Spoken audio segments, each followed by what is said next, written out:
don't think our race-winning driver needs any introduction, especially here in the great state of Georgia. But we've officially been joined by our race winner today for the Quaker State 400 at Atlanta, presented by Walmart. And we are now joined by Chase Elliott, driver of the number 9 Napa Auto Parts Chevrolet for Hendrick Motorsports. Chase, before we go to questions, just your thoughts on winning at home, winning in Napa's backyard.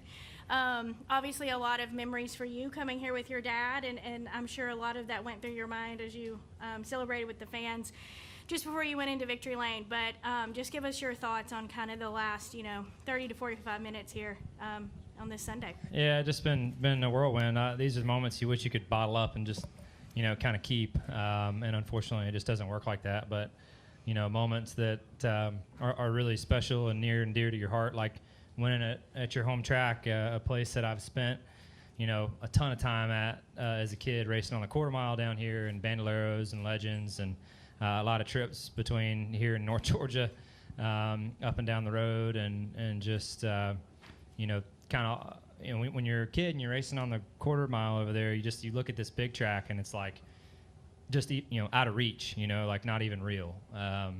Just that your heroes are out there competing, once or twice a year on this big track, and like that's just, not real. So to be here and to, have a day like we had is really incredible, and certainly one I'm going to embrace and enjoy a lot, and obviously be ready to go to Loudon here in a few days. But these wins are just too hard to come by, and especially when they're as special as this one. I've witnessed guys win at their home tracks, and you can always tell it means a lot to them. But until you start competing somewhere at a sport's highest stage like this, I'm not sure you fully understand, the meaning of it and what it could mean to you. So to be able to have this moment is really special, and one I'm very grateful for. All right, we're going to go to questions now for Chase. If you have a question, raise your hand. I'm going to do my best to get to as many as I can. We're going to start up front with Jeff Gluck. Go ahead, Jeff. Seemed like a lot of respect between you and LaJoy, like you both kind of understood where the other was coming from. So I guess a couple of things. Did you anticipate that he was going to, really send it on the last lap and try to do something kind of dramatic? And then what was your approach of thinking, okay, how do I defend against that, or what do I do here? I mean, yeah, of course, I certainly expected that, and that's what you're supposed to do, right? We're going for the win. For me in my situation, I hate to throw a mega block like that. I had kind of shied away from that big block throughout the day. I'd always kind of given in, at different points to a guy when they had that big of a run. But, heck, we're running the last lap, like, if you let him go, one of two things can happen. Okay, you choose the lane you want to lose in, and you hope that you have enough time to go and get him back. Or, you throw a big block and hope you can stay in front of him. Problem is, it can go one of two ways for you. You can crash there throwing the big block. Or you can try to be patient and wait, and then a crash happens behind you, and you've given up the lead, and caution comes out, and now the race is over.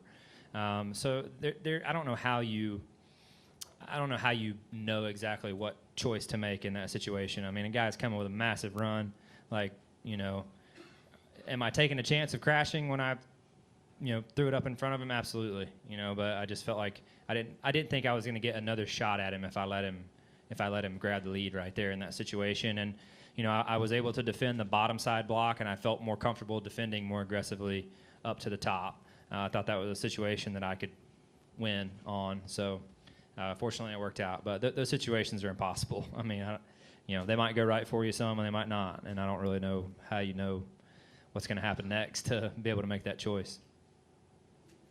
All right, if I can get a microphone up front, and then we'll make our way there to the back and kind of just make a loop. Go ahead. Hey, Chase, Raphael Haynes from the three-point conversion. I saw you earlier before the race, and the way you were interacting with everybody, you looked very confident. And Jeff said the same thing just a few minutes ago. Was it being here in Atlanta, or what was it? Yeah, I really don't know. I mean, we hadn't had a chance to be in the car all weekend, so I really didn't know how we would stack up. But yeah, just excited to be close to home, and excited for another opportunity here is always really cool. And we haven't, up until today, we'd never really had a great run here. We'd been really solid, I think, once, like in 2017, and outside that, it's been pretty mediocre. So yeah, I was just excited for another opportunity, and felt like we were, in a good place as a team and as a group to go out there and execute a good day, and fired off, and our car was really, really good, and yeah, things went our way, and was able to sweep the weekend. Okay, go ahead. Chase, congratulations. Blake Smith, WLME Owensboro. Talk about, you said in Victory Lane, you said this was the best car I've ever had at Super Speedway. What was different about this car? What did you feel, and what did it give you that you needed? I really don't know what was different about it. Alan and I were joking. He's like, I don't know what we did to that thing, but it was obviously really good. And whatever, whatever fine tuning that went on throughout the week, obviously was made the difference for us. Yeah, it was just really solid.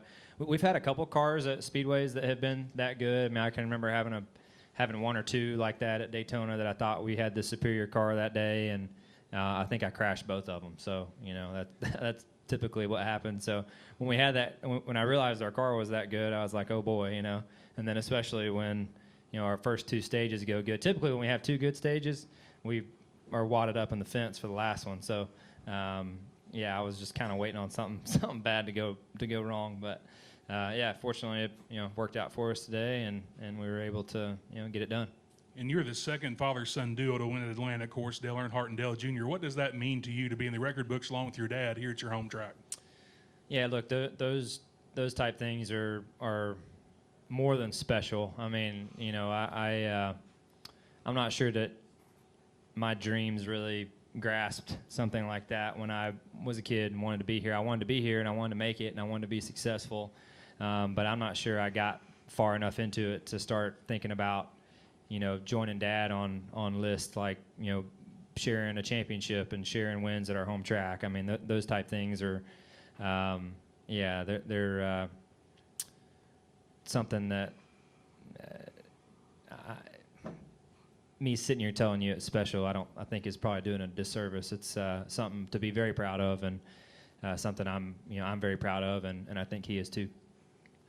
All right, we're going to go to our left, and then I'm going to go to Doug next, and we'll keep coming around, so hang with me. Go ahead. Hey, Chase, Jonathan Simmons from Real Talk Sports and WIGO 1570 right here in Clayton County. I know you talked about being surreal. It's actually kind of surreal for me because I work for a dealership where we actually have one of your dad's cars sitting in the showroom over at Allen Vigil. So, but nice. This seems like been the whole theme has been this whole family affair. How important was it to have your family kind of be around you as you grew as a racer? And number two, at what point did you begin to think as a child, hey, how cool it would be for me to win here on this track, and could I do it? Yeah, I mean, when you're racing out here on the quarter mile, obviously you want to make it. Like, you want to race on the big track. I mean, that was obviously the goal, and that's I think what's always in the back of your mind.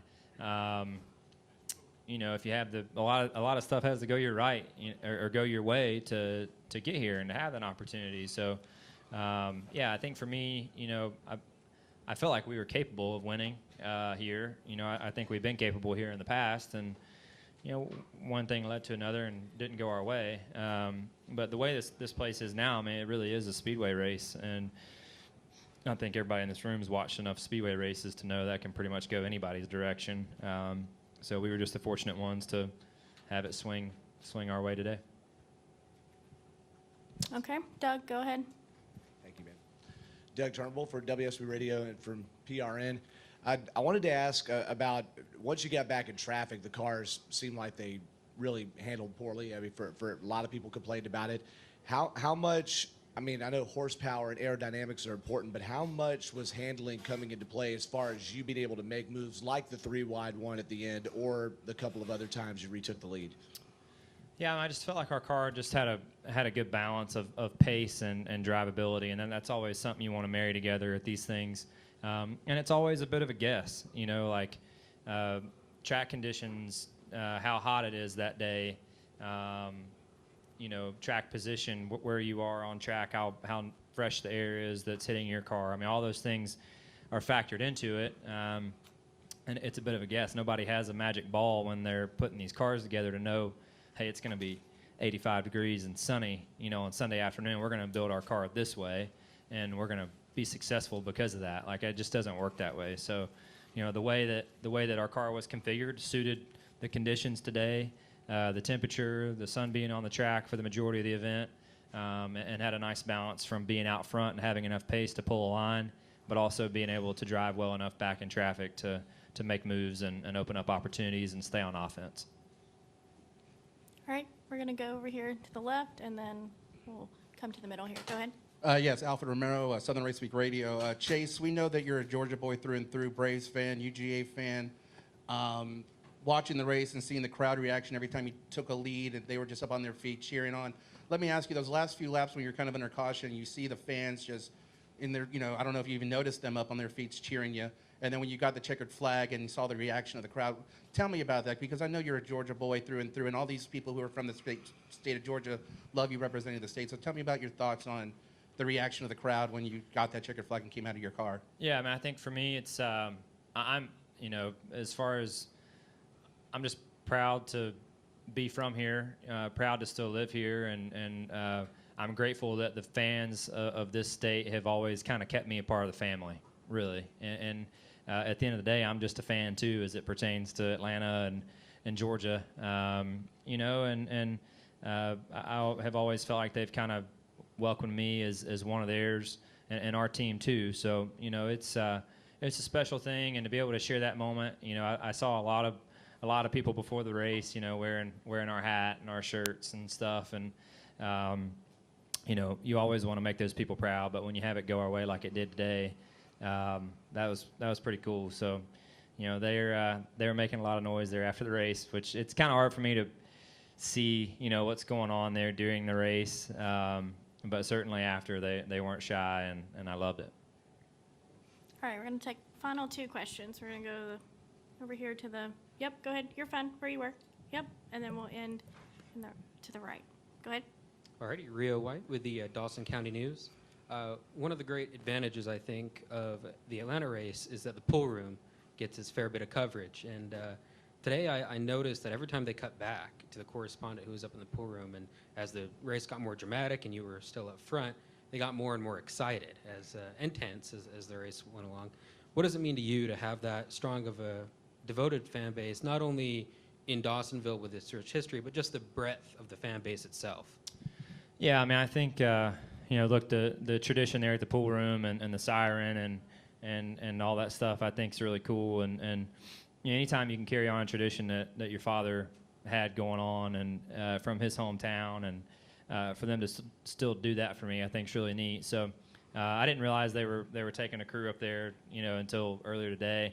So that's pretty cool. I mean, obviously, great timing. I don't know who decided that, but that worked out good. And they're the Perkle family are just good people, and huge race fans, and genuinely enjoy seeing us have success on the weekends wherever we go, ultimately, and happy to share a hometown with them, and happy that they have always included me in the excitement of what they enjoy. All right, we're going to take one final question. Dom Joseph, Griffin Daily News. Chase, just talk about the, over here. Oh, there you go. Howdy. Talk about that emotion. I mean, no matter where you go when you win, you're going to have the biggest crowd, but this was the home crowd. When you got out, was there any different emotion getting out of that car and embracing the home fans? Yeah, for sure. I mean, just, I felt like there before the race, there was definitely a larger quantity of the right hats and T-shirts than there typically are. And I just think that's so cool. I know that our sport's a little different. It's not like we have home games and away games, right?